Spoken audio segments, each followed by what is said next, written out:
So we are gonna get an acceleration here with this Wrangler Rubicon.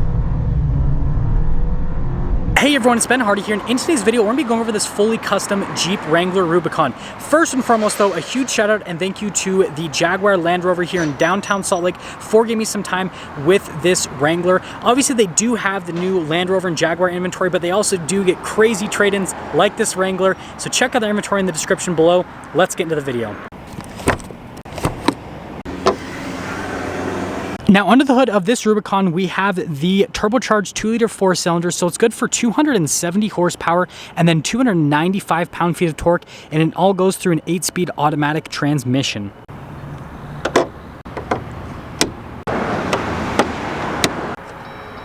Now let's go over the front end of the Rubicon. So first off, just like all the other Rubicons, we get the really cool venting here on the hood, and then we've got the rubber where you can actually drop the windshield onto, and then we have the massive fenders with the Rubicon logo there at the top of the hood. We've got the LED lights here on the side and then the LED headlights as well. I love how this is all blacked out on the front end. Definitely creates nice contrast, and it goes nicely with the front bumper here. We've got the red tow hooks right there and the fog light. And yeah, overall, that's the front end. And just look how crazy this looks from the front end perspective with the lift and the tires. Now coming around the side here, we've got 35-inch tires wrapped around 20-inch wheels in the front and over in the rear as well. And you guys know that typically I'm not a fan of larger wheels, but these black Rhino wheels look absolutely fantastic. And yes, this is the first time where I feel like these 20s definitely work on this particular vehicle. I love the look of them. And then you guys can see just how aggressive these tires are. Really crazy. And then this does have a 3.5-inch lift, so you can see there's definitely quite a bit happening here. And then notice we also have the Falcon series shocks, which obviously that's going to change how this actually rides. But yeah, overall the stance on this from the side looks fantastic. I've seen the new 392 and this one has definitely a better stance.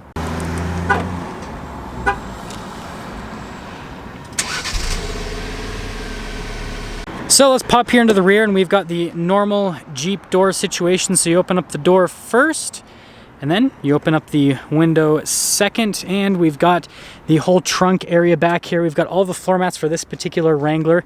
Actually, you get a 12-volt, and then notice that they add the body colored portion here. So if you have the top off, this shows, and it just looks really nice overall. But yeah, there's a decent amount of storage space back here, and you guys have seen this a million times, so well, that's all.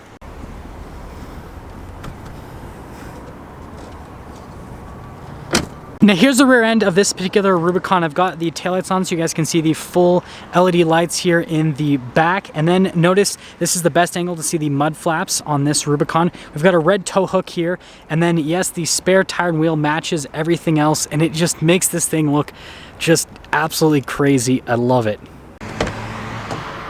Here's a door panel in the back. So we've got the leather here where you're gonna rest your arm. And then we've got the seats here. So we have these full leather seats with the red stitching that goes with the Rubicon theme. You can see the vents right there. Got our window controls with the USBs, full power outlet. And then also we got the bullet holders here and then some extra storage space. And yeah, that's pretty much everything for the back. Also notice that we've got the speakers there at the top. And well, see ya. Now here's the door panel in the front. So again, notice we've got the leather here and then we've got the cargo net on the side. We've got our window adjustments and then the door lock and unlock. And if you're wondering, there's a quick look at the mirror on the side. And then here are the seats in the front. So again, full leather here with the nice stitching all throughout. They are manually adjustable. Got the pedals right here. I do not know what this does. If you guys know, let me know in the comment section below. There's kind of a better look at it. But anyways, there's one more look before we pop in.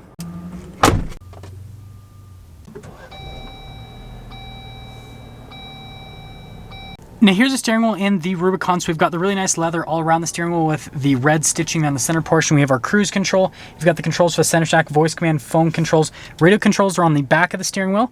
Got the stock there for the lights and turn signal, winch wiper stock on the other side, and that's all for the steering wheel. Now here's the center gauge clutch. You've got the RPMs on the left side, speed on the right side, and then front and center, we've got the digital readout for the speed, and then notice this only has 9,394 miles. Now I feel bad about driving it because as soon as I take this off the lot, it's not gonna be 93, 94 anymore. I am sorry, universe, but I'm sure you guys wanna see the average fuel economy this has gotten, 15.4 miles per gallon, which, I mean, considering it has a 3.5-inch lift and 35s, I feel like that's really good fuel economy actually. Now here's the center infotainment system. First off, if we pop it into reverse, we've got the backup camera with the trajectory lines. It looks a little bit different with the viewpoint because this is higher up off of the ground. Aside from that, as for the rest of the infotainment system, you guys know that Chrysler's unit's really good. Response time on this is great, and you guys know what I mean by Chrysler, because yeah. Anyways, it does come with the off-road pages. While those are loading up, admire the circular vents on either side, and then also the red all across the dash looks nice. And then notice with the grab handle, it says Wrangler. Ooh, look at that. So the off-road pages just give you basic off-roading information. Think of this as like Dodge's performance pages, but then off-road for the Wrangler. Now down below here, we've got our analog controls for the radio and for the climate system. This does have dual zone climate. You've got your screen off, hill descent control, stability control, auto stop start. And then notice we've got a 12 volt right there, all of our window controls in the center. And then we've got our media section. And then we've got our front and rear lockers. Again, the Rubicon comes with both, so you can do front plus rear or rear only, depending on your situation. Sway bar disconnect. And then you've got auxiliary switches. And then notice that we've got the shifter for that 8-speed automatic transmission. It does have a manual shift function. We've got our driveline select. So you've got your 2-wheel high, 4-wheel high, neutral, and then 4-wheel low. This actually does have heated seats added in after the fact. You actually can do this with quite a few vehicles, and I love where they put the switches. It's like the perfect placing.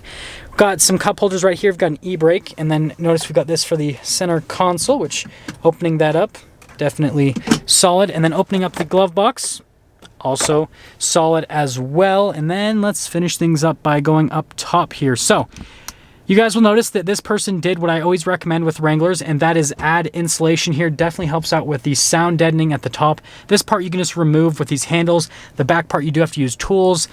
There's universal garage door opener, and that's all for the top. Now, if you want pricing on this particular Wrangler, then check out Land Rover in Salt Lake's inventory. Again, link in the description below. But that all being said, let's take it out and see how it drives.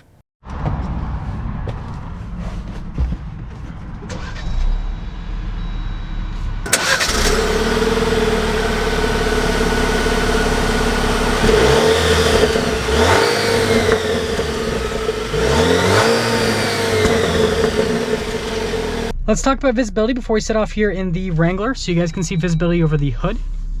There's through both of the mirrors, and then here's throughout the rest of the rear, and let's set off. We're setting off in this lifted Wrangler Rubicon. One thing I did forget to mention when I was doing the walk around is this also does have window tint already, which is definitely a must for me here in Utah because it gets so hot in the summer, and it's just so nice to have window tint because it cools down the cabin. But let's actually talk about how this Wrangler drives. So when I talked to everyone about this Jeep, they all talked about the fact that this kind of rides a little bit rough. Now here's my guess, and this is just from my personal experience with off-road vehicles like this, is I think that the tires are just at a little bit of a higher PSI, and so I think that that's kind of where the rougher ride is coming from. It's not horrible. Like, it's a little bit rougher than a regular Rubicon, but it's not like bone-shatteringly rough. It's actually pretty normal in terms of like Jeep standards, what I would say. But the biggest thing I would do is I would just air down these tires a little bit, and it'll smooth out the ride quite a bit. I can tell that it's definitely coming mostly from the tires and not so much from the suspension itself, and so I definitely think that that would help out. But again, it's not bad at all. Like, I would be fine with daily driving this as it stands right now. But aside from that, it does all the normal Jeep stuff, right? The steering kind of floats around all over the place.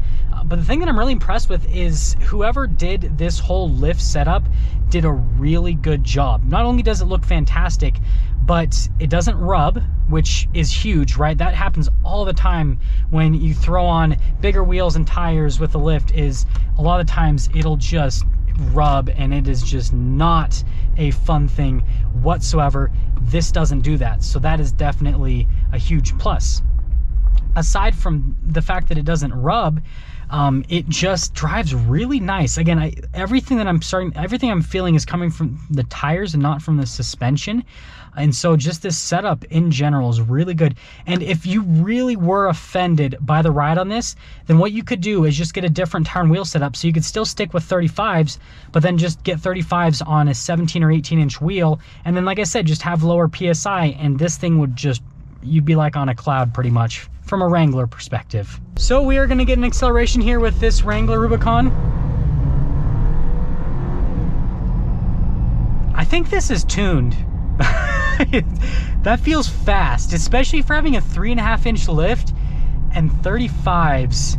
Maybe that's what that little clicker thing was, is it's the little tune thing with it. Let's pick this up again. Yeah, I think that's, yes. Yeah, I think this is tuned, because that definitely, that feels way quicker. Like that, in power wise, that feels kind of like the new hybrid Wrangler with the 2.0. Like it is, this thing is like punchy. Like I'll create a little bit of space. Yeah, it is quick. Wow. Yeah, that is definitely quicker than what you normally get with a Wrangler. This thing is awesome. Props to the previous owner for the build they did on this. Not only does it look great, but it drives really good actually. I came into this a little bit worried, and I'm leaving this really liking this particular Rubicon. So let's sum things up about this particular Jeep. So first off, from an aesthetic perspective, it looks amazing. I absolutely love it. Interior wise, I mean, it's got like the loaded up interior. You have the nice touchscreen, you've got the nice seats, and yeah, so all that's great. I love all the red accent. You guys know I'm a huge fan of red accenting. And then in terms of the driving, again, you get a little bit of harshness from the tire and wheel setup. It's not horrible, but that's a really easy fix. On the suspension and lift side, they're actually really good. They actually soak up things really well, and then this thing is surprisingly powerful. It definitely, whatever power figures I gave at the beginning of the video, I don't think those are accurate. That's all I have to say. This thing feels substantially faster than stock. So if you're looking for a really cool, already built Wrangler, Land Rover in Salt Lake has this thing. I'd check it out. Now that's going to sum things up for our video on this fully custom Jeep Wrangler Rubicon. And again, a huge shout out and thank you to the Land Rover / Jaguar here in downtown Salt Lake for giving me some time with this Wrangler. Check out their inventory in the description below. I'll see all of you guys in the next video.